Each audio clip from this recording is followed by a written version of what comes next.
ఒకటేమో రోడ్డేమో సరిగ్గా లేదు. మనం చూసిన ఇంతకుముందే చూపెట్టినాం. ఇదంతా కూడా 12 ఏళ్ల క్రితమే రోడ్డు శాంక్షన్ అయినప్పుడు కూడా కనీసం దీన్ని ఎవరు కూడా పట్టించుకున్నటువంటి నాదులు లేదు. ఇక్కడ నుంచి కేవలం 5 కిలోమీటర్లు కనుక మనం ముందు పోయినట్టయితే ఉంటే ఒక 4-5 నెలల క్రితమే జరిగినటువంటి ఒక ప్రమాదం కనబడతా ఉన్నది. రోడ్డు పక్కన పెట్టి కూర్చొని వాళ్ళు కూరగాయలు అమ్ముకుంటున్నటువంటి 7గురు పైన నుంచి ఒక వెహికల్ వెళ్ళిపోవడం, 7గురు కూడా అక్కడికక్కడ కూడా చనిపోవడం జరిగింది. ఇక్కడ ఈ సంబంధించినటువంటి ఈ రోడ్లో ప్రతి చోట ఏదో ఒక రోజు చిన్న ప్రమాదమైన జరుగుతుందని చెప్పేసి కూడా నిత్యం ఇక్కడ నుంచి తిరిగేటువంటి వాహనదారులు చెప్తా ఉన్నారు. ప్రతిసారి ఇదే అవుతుంది. ప్రజాప్రతినిధులు ఎవరు కూడా పట్టించుకున్నటువంటి స్థితిలో లేరు. చాలా మంది కూడా ప్రముఖులు ఇక్కడ ఉన్నటువంటి సబితా ఇంద్రారెడ్డి కావచ్చు, కాళే యాదవ్ కావచ్చు, కొండా విశ్వేశ్వర రెడ్డి కావచ్చు, స్పీకర్ గడ్డం ప్రసాద్ కావచ్చు, వీళ్ళందరూ కూడా రెగ్యులర్గా ఇటు తిరుగుతున్నటువంటి వ్యక్తులు వీళ్ళందరూ కూడా.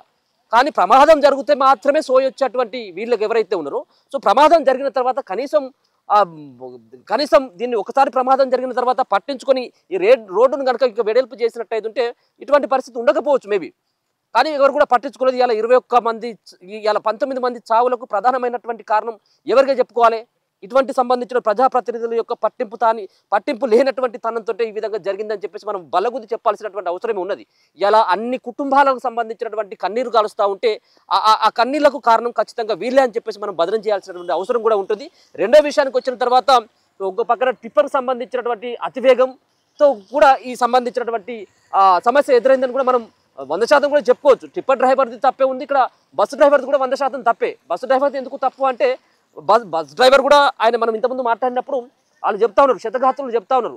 ఆ బస్సు కూడా నేను 3-4 సార్లు వాదించరా, బస్సు స్పీడ్గా వెళ్ళొద్దు అని చెప్పేసి కూడా నేను 4-5 సార్లు చెప్పినప్పటికీ కూడా నా మాట కూడా పట్టించుకోలేదు. ఎక్కడ దిగుతామని చెప్పేసి కూడా నాతోటే వాదించేటువంటి ప్రయత్నం చేసిందని చెప్పేసి చెప్తా ఉన్నారు.